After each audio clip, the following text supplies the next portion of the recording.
taken myself from being broke, living a life of quiet desperation, to living a life that most people only ever dream of. And I think one of the most important factors of that journey is every step of the way I had a goal. In the early days on that journey, my goal was very simple. It was what I call a need goal. We need to achieve something that takes the pressure off, enable me to give the kids a few nice things, and give me breathing space. And I think every single one of us has a need goal.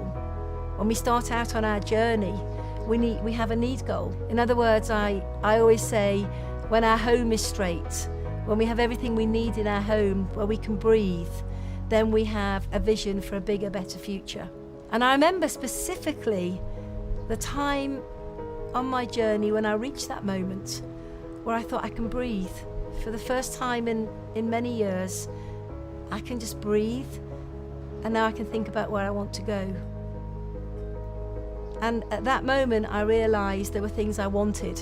And that's the next part of goal setting. Once the need is met, we look for the want. What do you want to achieve? And for me, I had some big want goals. I wanted to give my children private education, but I could never afford it. I wanted to live in a beautiful home, and I knew exactly what kind of house that was. I wanted to drive a nice car, a safe car. I wanted to travel the world, and I wanted complete financial freedom.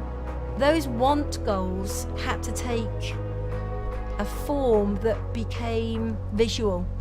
So rather than just thinking about it in my head, I realized the impact, the importance, the power of taking the want, turning it into a visual image, creating a dream board, something that I could look at every single day that would stimulate me, that would keep me on track, make sure that I was consistent in the activity that needed to be applied every day to achieve those goals.